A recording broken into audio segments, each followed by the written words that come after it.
Y lo Gracias. paras ahí al final, Roger, cuando yo termino, ya lo paras. Creo que voy a dar un espacio, Roger, para preguntas y respuestas. Entonces, empiezas a grabar cuando yo empiezo a hablar y lo terminas ahí para yo poder usar luego el video.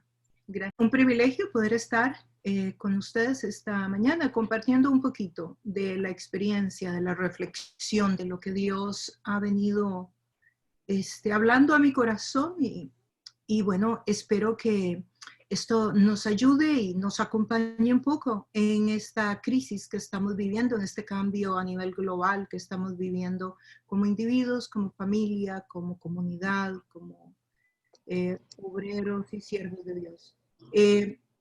Yo quisiera compartir con ustedes algunos aspectos que yo he venido observando en estos días y también de alguna manera tal vez al final tener una reacción de ustedes, qué piensan ustedes, qué ven ustedes y tal vez de esa manera lo podamos enriquecer. Entonces voy a hablar un poco como amiga, como compañera de camino. La misión de Dios en tiempos de pandemia. Mi mirada va a estar un poco desde los Estados Unidos, pero creo que algunas de las situaciones que voy a hablar van a poder servirnos en cualquier país donde estemos sirviendo en este momento o donde estemos viviendo. Y para comenzar, yo quisiera hablar entre nosotros un ratito de un Dios amoroso. Nosotros tenemos un Dios amoroso, un Dios para quien tú y yo somos importantes, un Dios para el que nuestra vida es tan importante que Él conoce nuestro nombre, lo que hacemos, Él nos llamó, cada uno de nosotros está en el país, en la organización, en el lugar donde Dios le llamó para que estuviera.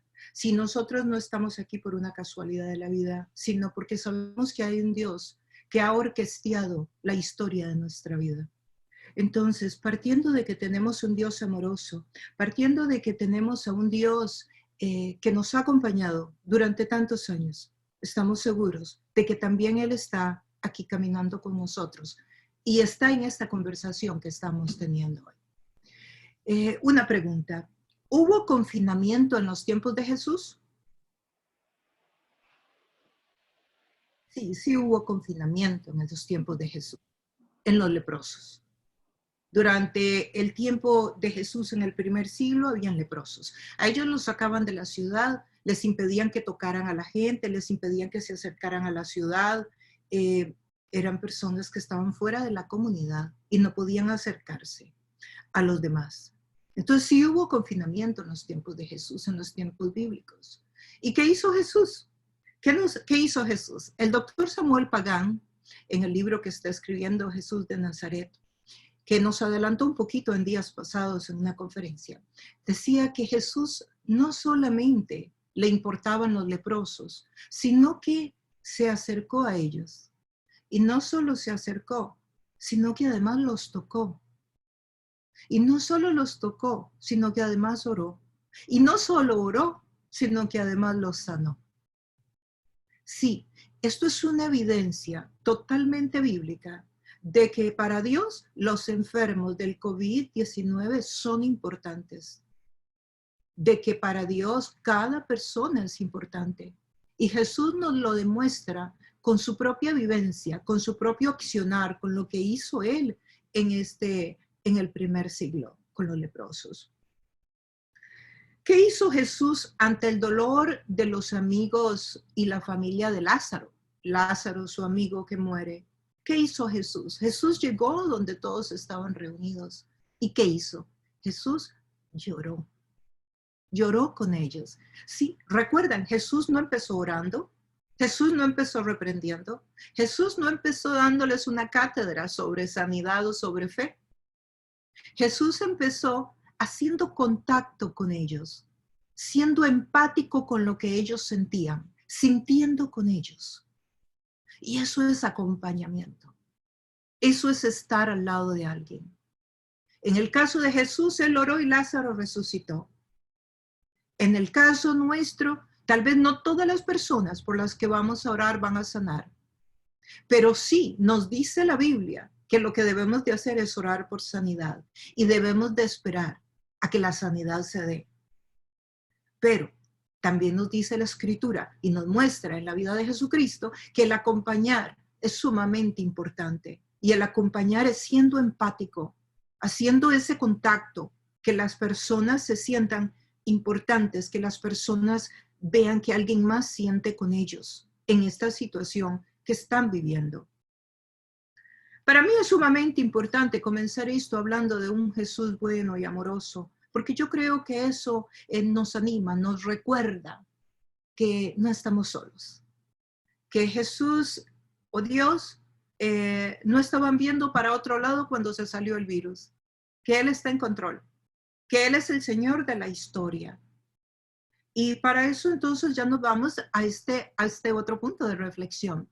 ¿Dios es soberano? ¿Es Dios soberano? Bueno, les quiero compartir algunos paradigmas. Durante la historia de la iglesia en los primeros siglos, sucedieron muchos retos, hubo muchos desafíos, muchos. Por ejemplo, en el primer siglo, que se le llamó el interín, el paradigma del interín, del ya, pero todavía no, porque toda la gente en el primer siglo estaba esperando la venida de Jesús. Y por lo tanto, el paradigma era de hablar de Cristo porque ya Jesús viene. Ya Jesús viene. Jesús acababa de ascender a los cielos y la gente esperaba su venida y se predicaba de su venida como Mesías, como Salvador a gobernar. Entonces, en esa época del interín hubo persecución.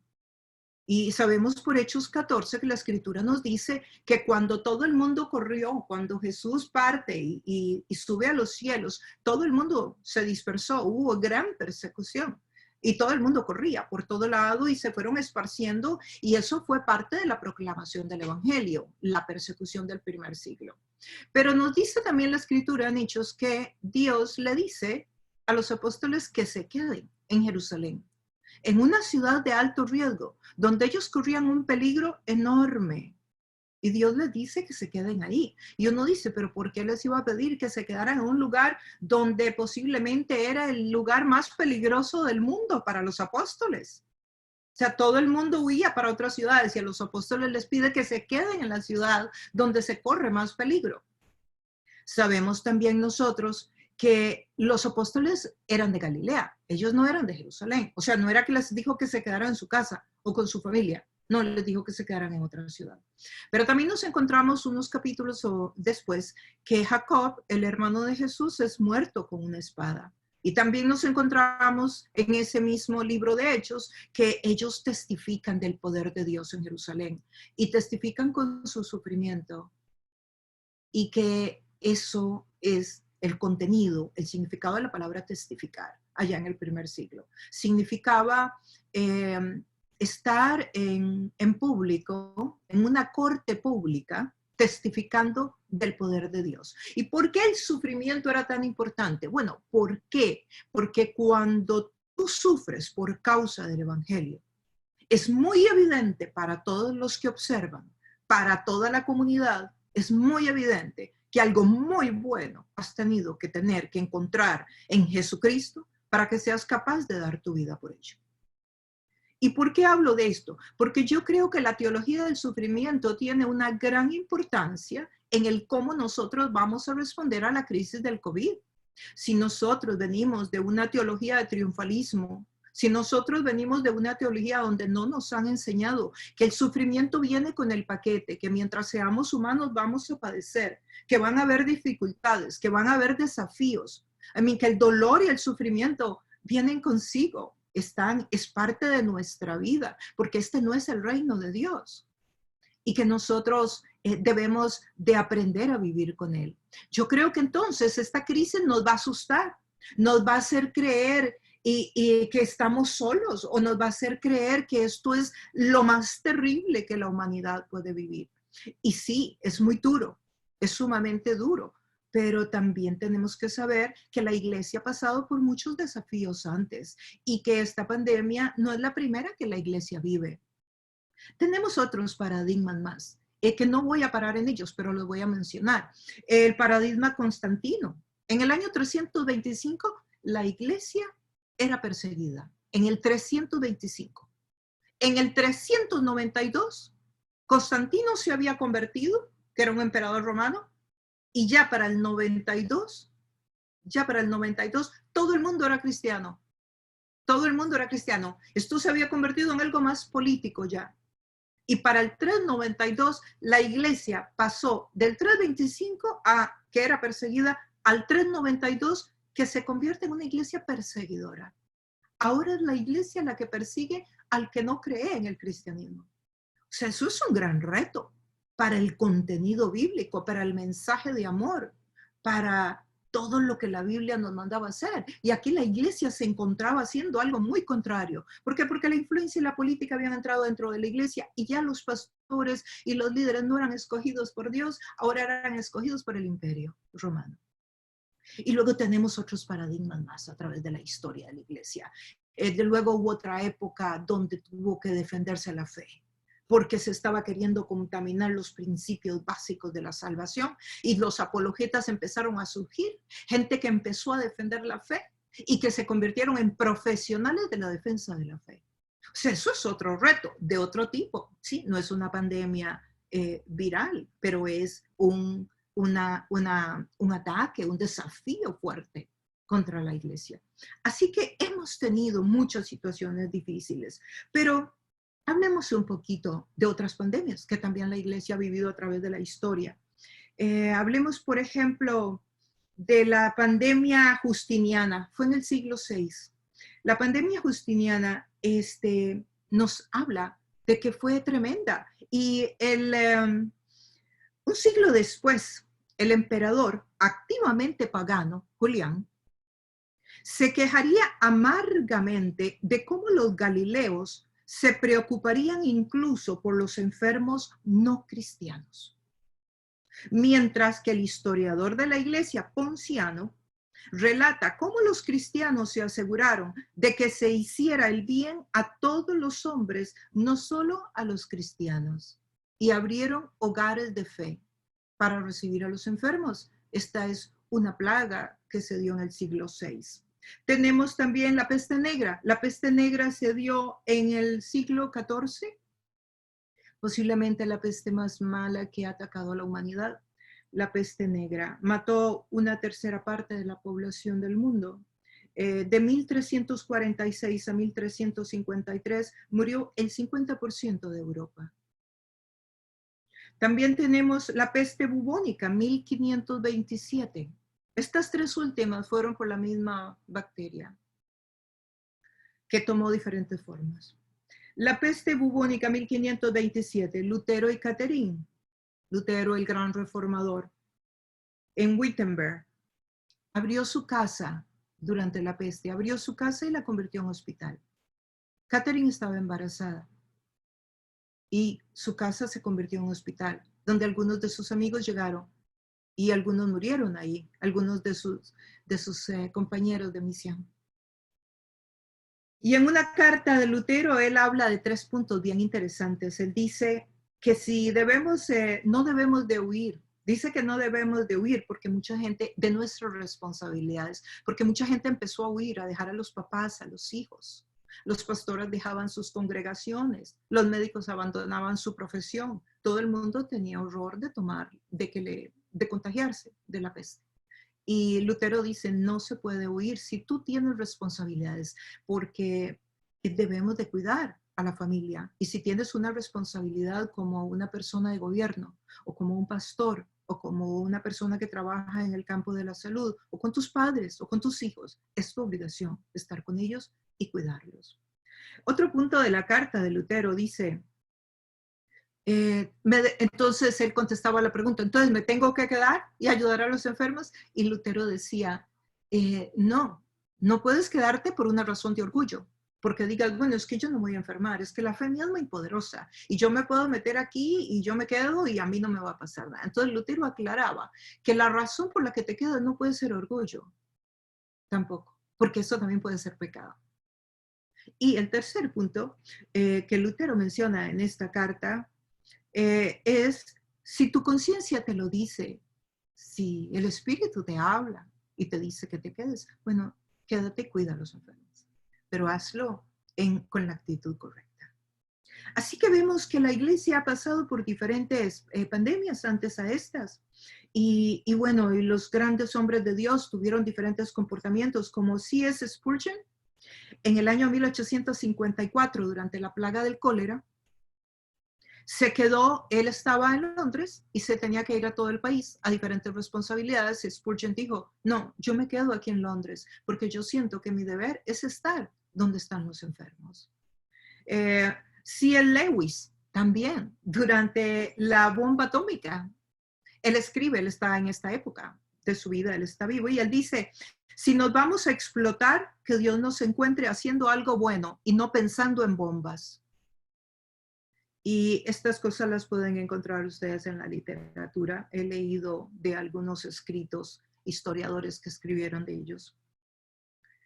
Así que eso es un poquito ahí como de introducción para que nos contextualicemos y nos metamos en el marco histórico. Y no nos veamos como un elemento aislado, como que esto que estamos pasando es aislado. No, nosotros pertenecemos a una historia. Entonces, a través de esto que compartí, vemos qué ha pasado antes y cómo los siervos de Dios lo manejaron antes. Sabemos todos que en el tiempo de Lutero, con la fiebre bubónica, fue muy mala, afectó muchísima gente, murió muchísima gente, pero sin embargo, ¿paró la misión de Dios? ¿Paró la misión de Dios en el siglo VI? Con la otra plaga que hubo? No, ¿verdad? No paró. La misión de Dios ha seguido. ¿Y por qué la misión de Dios ha seguido? Porque la misión le pertenece a Dios. Y tú y yo lo que hacemos es colaborar, es contribuir. No, no somos los que hacemos la misión. La misión la hace Dios. La misión es de Dios. Y nosotros contribuimos. Y mientras Dios sea el Señor de la misión, esto continúa y el plan de Dios se ejecuta y se va a realizar. Algunas contribuciones de la pandemia a la misión. De mi perspectiva, desde mi mirada y a través de la reflexión mía y también escuchando y haciendo teología, reflexionando en comunidad con otros hermanos alrededor del mundo. Veamos, por ejemplo, la cultura de comunidad. Punto 1, contribuciones. La cultura de comunidad. Si hoy día el concepto de común unidad está mucho más vivificado a través de estos días de confinamiento. Las personas están expresando más el amor al prójimo, que es el mandamiento bíblico, uno de los mandamientos por excelencia, el amor al prójimo. Entonces vemos este sentido de comunidad que se está refrescando, que está retomando fuerza de nuevo. Y no donde nosotros solamente íbamos al templo el domingo, regresábamos a la casa y que cada uno sálvese como pueda. No, estamos con un concepto de comunidad. La iglesia, por lo menos donde yo sirvo, se está ayudando. La gente está compartiendo, la gente está preguntando cómo estás, la gente está llevando comida a la puerta de otra persona. Yo por lo menos aquí, en donde vivo, en la Florida, he llevado alimento a personas que viven a varias millas de acá. Y esos ancianos a los que les he llevado alimento, yo, porque son ancianitos que no tienen la capacidad tal vez de saber cómo hacer un pedido online, bueno, yo he ordenado para ellos, me ha llegado a mi casa y yo desde acá he conseguido un transporte que se los lleve hasta su casa, a varias millas de mi casa. Pero esos viejitos no son familia mía, ellos son los papás de una amiga mía de Sudamérica. O sea, este sentido de comunidad que está despertando en nosotros, todos los que servimos y todos los que somos parte del cuerpo de Cristo, creo que es algo a rescatar. Creo que es algo positivo que nos está dejando. Pienso en el sacerdocio universal. Por muchos años el sacerdocio universal ha estado como en una casta de la iglesia. Sí, los 5 ministerios.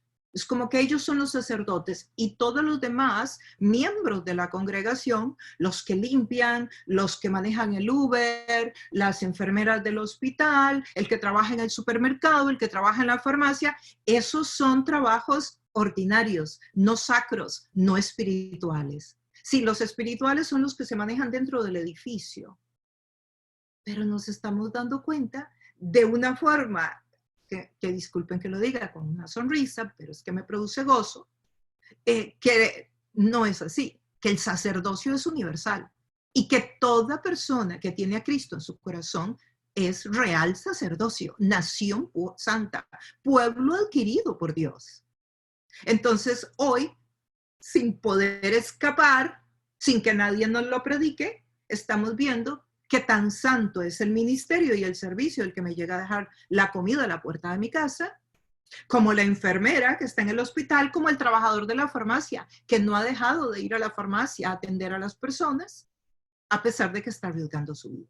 Sí, ese es el sacerdocio universal. En la medida en que nosotros, y esto es muy para nosotros, los que estamos en el campo de la comunicación transcultural del Evangelio, para nosotros esto es importantísimo, porque en la medida que el sacerdocio universal se restaure y todos los miembros del cuerpo realicen su identidad en Cristo, su sacerdocio en Cristo, vamos a encontrar de nuevo una iglesia que se mueve en las misiones transculturales, porque ya la responsabilidad no está en los 5 ministerios que están dentro del edificio, sino que están en todo el cuerpo. Pero bueno, esto es un tema para otro día. Tenemos que también, con el liderazgo, con el sacerdocio ha habido mucha independencia.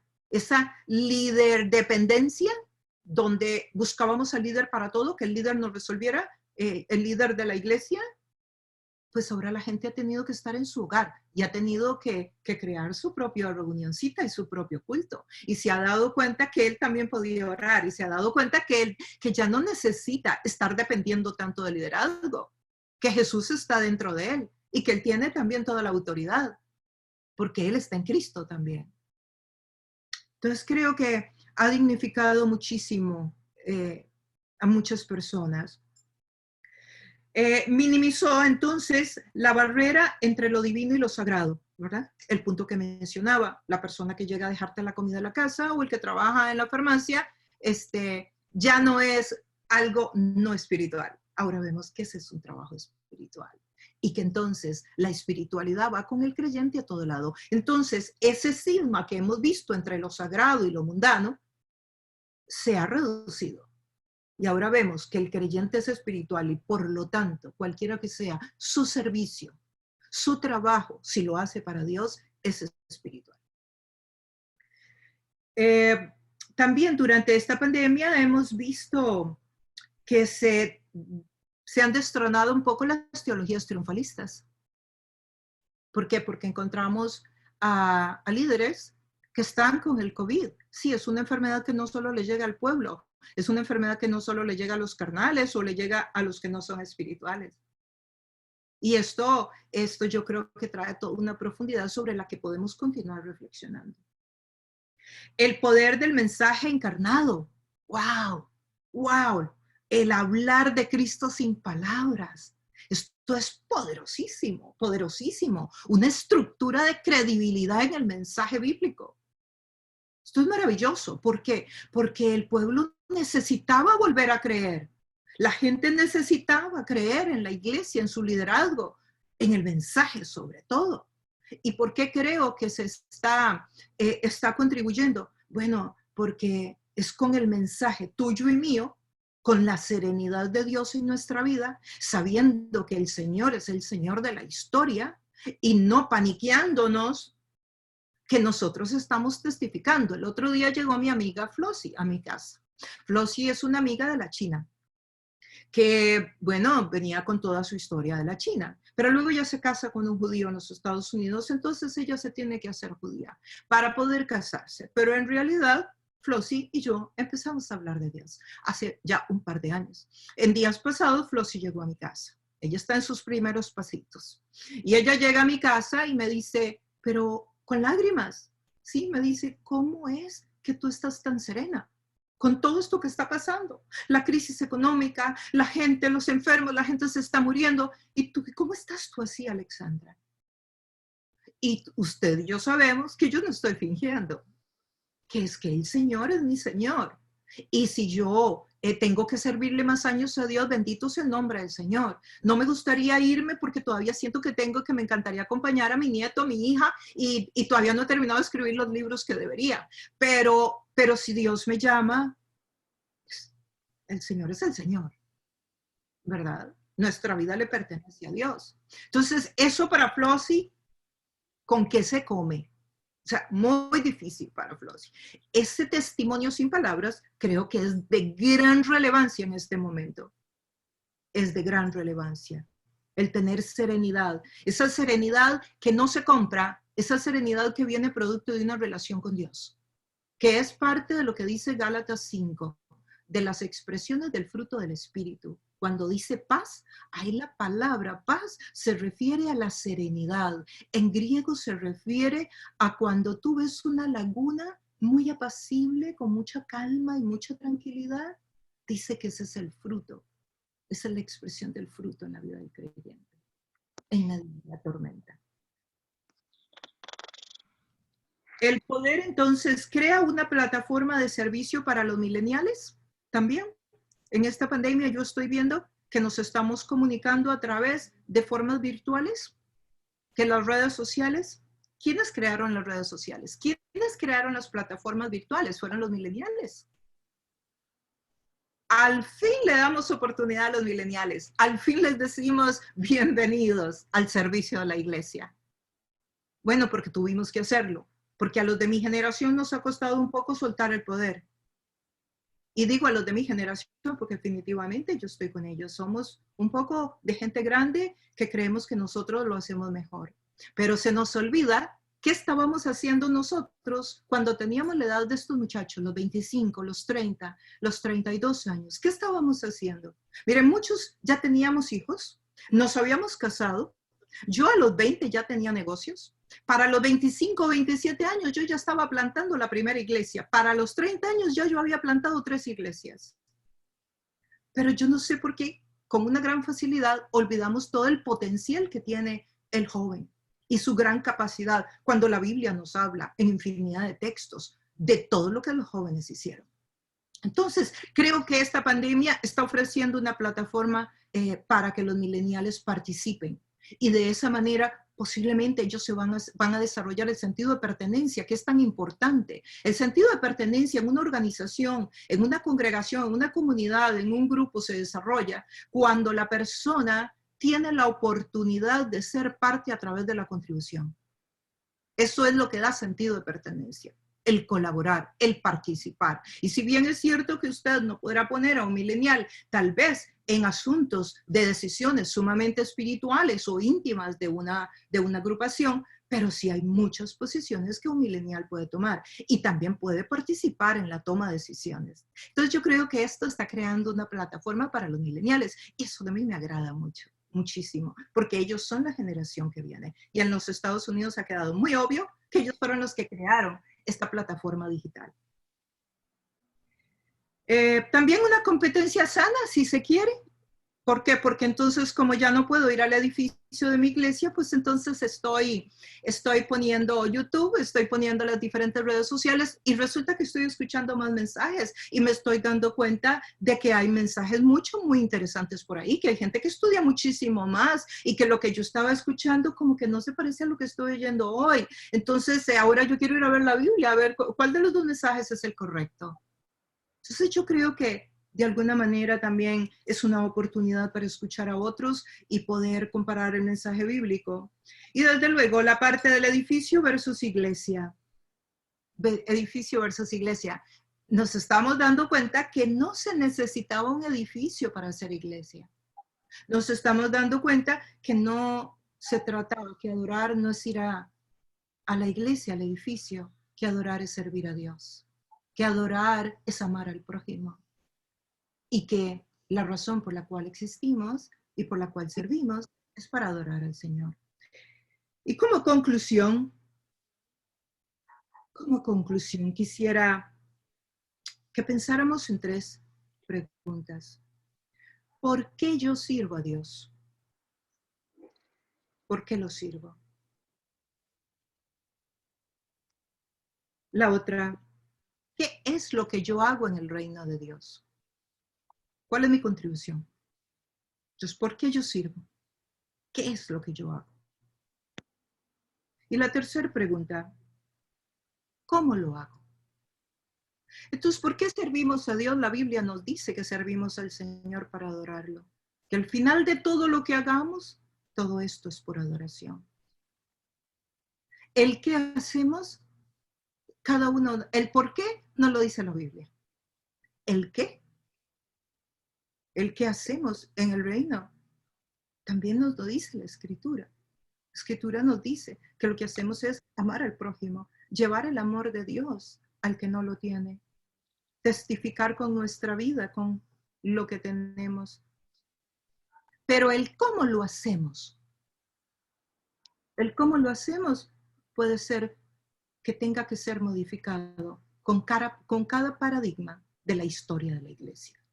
Y estamos entrando a un nuevo paradigma. Y el paradigma no nos lo trajo el virus. El paradigma ya veníamos en la época postmoderna. Ya estamos entrando a un paradigma digital. Ya estamos entrando en una nueva época. El virus tal vez nos dio un empujoncito. Entonces, el cómo vamos a hacer la misión de Dios es lo que cada uno de nosotros tiene que reflexionar, repensar y orar. Y esto nos va a llevar como comunidad a pensar, esto nos va a llevar como comunidad a orar, esto nos va a llevar como comunidad a consultarle al Señor, ¿cómo lo hago, Señor? Entonces, el por qué servimos está en la Biblia. El qué es lo que tenemos que hacer está ahí en la Gran Comisión, está en la palabra de Dios. El cómo es lo que te toca a ti y a mí de pensar, ¿cómo es que lo voy a hacer ahora? Sí, los primeros misioneros que llegaron a Costa Rica lo hicieron en caballo. Iban en caballos, lanchitas, no sé qué más. No recuerdo en este momento toda la historia de la misión de Costa Rica, pero sé que mucho fue en caballos. ¿Hay alguien que vaya en caballos hoy? Bueno, tal vez los que están en Talamanca, tal vez los que están yendo a ciertos lugares muy rurales, muy retirados de la ciudad. Sí, tal vez yo hacía la misión y todas las reuniones en aviones, volando. Bueno, ahora tengo que repensar, ¿cómo lo voy a hacer? ¿Cómo voy a poder asistir? ¿Cómo voy a poder mentorear? ¿Cómo voy a poder asesorar? Bueno, en tu caso es lo mismo. ¿Cómo es que lo vamos a hacer? Es lo que cambia. Y quiero recordar a Carlos Madrigal. Carlos Madrigal es un amigo que sirve en un país, en un país de Asia. Y en una de las últimas reuniones que estuve con él en Sudamérica, él tuvo una ponencia y al final de todo lo que dijo, que todo fue interesante, él cerró diciendo que Dios nos diga cómo es que Él quiere que lo hagamos. Yo creo, amigos y amigas, que esto es de gran valor, la guianza del Espíritu Santo, que Dios nos dirija.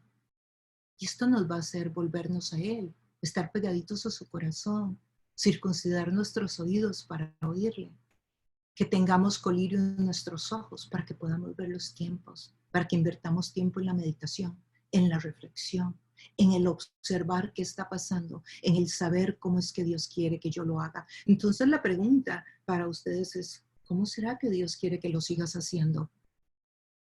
Él te llamó y el llamado va a seguir. El cómo es lo que puede cambiar. Muchísimas gracias. Raquelita, me encantaría, y ahí